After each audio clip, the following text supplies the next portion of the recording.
Queria que a porta se abrisse. Paulo não orava só quando estava faltando o alimento. Paulo não orava só quando a porta estava fechada. Paulo não orava só quando ele precisava de um mantimento. Paulo não orava só quando ele precisava de algo. Paulo tinha vida de oração. Tendo ou não tendo, todos os dias Paulo procurava ter um momento de intimidade com Deus. Então ele segue o direcionado do Senhor. E quando ele chega sobre Filipos, ali a palavra vai dizer que ele está procurando um lugar a qual ele pudesse orar a Deus. E eles vão chegar ali um lugar à beira do rio, vão se encontrar ali com algumas mulheres, e eles já não perdem a oportunidade. Começam a pregar, começam a falar de Jesus para aquelas mulheres, começam ali a anunciar e fazer um mini culto junto com aquelas mulheres, e vão chegar até a casa de uma mulher chamada Lídia. Essa mulher que era uma mulher de uma posição, posso dizer assim, importante sobre aquele lugar. E a Bíblia diz que o Senhor abre o coração daquela mulher, ela abre o coração dela para a palavra de Deus. Ela recebe Jesus sobre a sua vida, e ela e toda a sua casa são batizadas. Elas recebem, elas se entregam, e ali a Lídia e toda a sua casa é alcançada pelo nome do Senhor Jesus, por intermédio da vida de Paulo. E ela vai constranger Paulo para que Paulo ficasse sobre o seu lar, para que Paulo ficasse sobre a sua casa, e aí ele pudesse ter um lugar de descanso, ali ele pudesse ter um cuidado. Paulo aceita aquilo e vai ficar ali. Só que a palavra vai dizer que Paulo, ele estando alguns dias sobre aquele lugar, ele sai novamente a procurar, a encontrar um lugar para orar. Porque, como eu já disse, Paulo não sabia viver sem oração.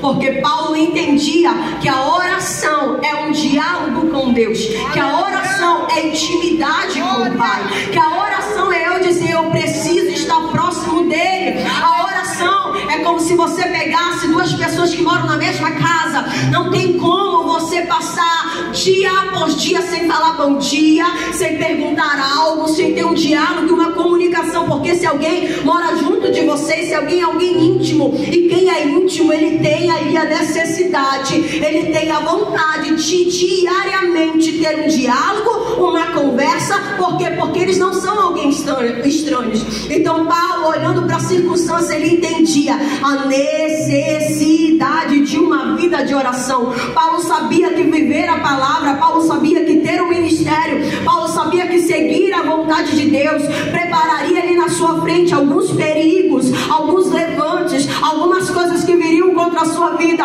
E Paulo sabia que não tinha outra forma de permanecer de pé se não fosse por intermédio da oração, se não fosse intimidade com o Pai, se ele não estivesse ali cercado diante de Deus.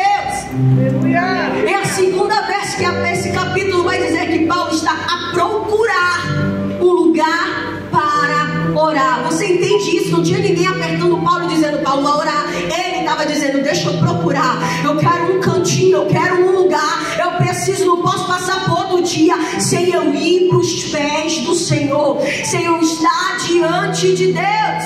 Aleluia. E eu abro um parênteses novamente para dizer para você: não tem como ter uma vida diante do Senhor se eu não tenho diálogo com Ele.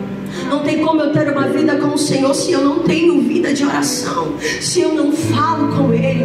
E quantas das vezes isso, em vez de se tornar um prazer, principalmente nesse tempo, eu não quero generalizar, mas é uma realidade que está acontecendo. Oração, eu escutei uma vez de uma pessoa dizendo assim: esse negócio de orar demais é coisa do ciclo de oração, é coisa das senhoras. E não, é coisa de cristão, é coisa de crente, é coisa de quem aceitou Jesus, é coisa de quem sabe o que é viver perto dele.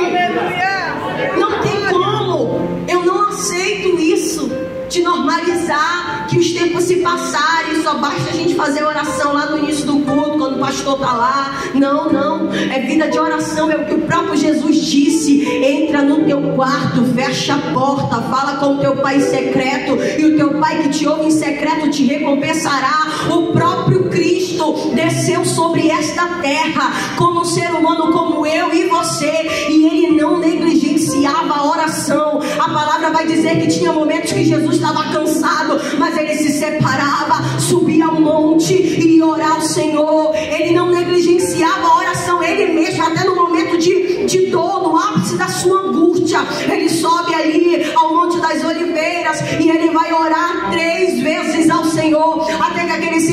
saísse dentro dele. Então, se Jesus não negligenciou a oração, se Jesus era alguém que vivia intimidade com Deus, por que você não temos que viver?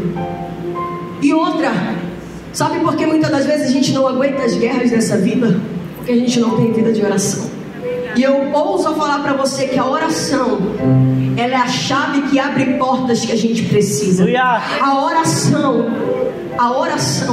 é uma arma poderosa, infalível, no dia da guerra, no dia da dor, no dia da afronta do adversário. Então, se tem alguém se sentindo fragilizado em meio às guerras, é o Senhor dizendo para você: ora mais, volta mais para aquele lugar de secreto, volta novamente a esquentar a beirinha daquela cama que há muito tempo eu não te vejo mais.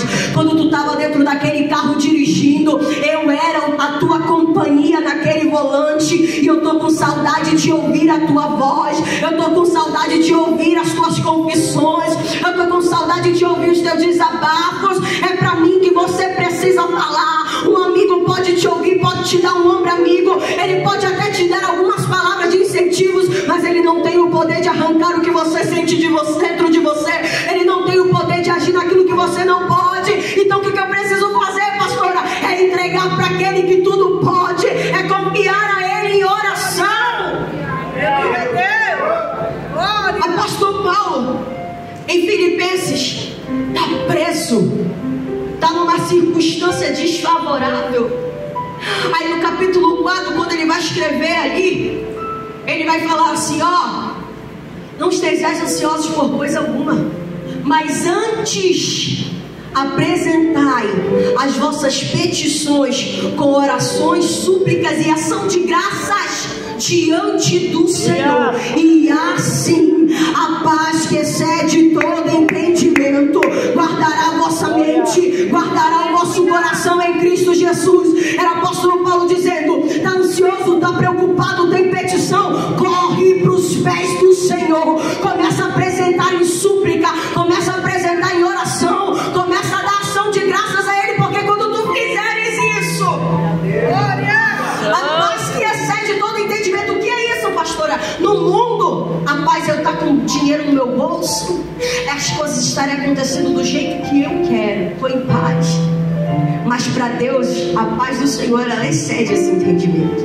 Pode faltar o dinheiro no bolso, eu não estou atribulado. Posso não estar comendo aquele alimento que eu queria comer, mas eu estou em paz. As coisas podem até não estar andando da forma que eu queria que andasse, mas eu não ando cabisbaixo, eu não ando atribulado, eu não ando murmurando. Por quê? Porque eu já apresentei em oração, eu já coloquei diante do Pai, e eu creio que a paz dele guarda a minha mente e o meu coração, independente das circunstâncias. Deus está ministrando no meu coração agora para liberar essa palavra sobre pessoas. Tem alguém aqui que tem esperado de pessoas, ação de pessoas, para resolver aquilo que tem causado angústia no teu coração. E Deus dizendo para você hoje: para de esperar do homem, dobra o teu joelho e espera de mim. Dobra o teu joelho e coloca para mim, fala para mim, porque tu verás a minha mão agindo nas tuas causas impossíveis. Oh, aleluia, Jesus. Segunda vez, Paulo sai a procurar um lugar para orar. E a Bíblia vai dizer que quando ele passava por aquele caminho,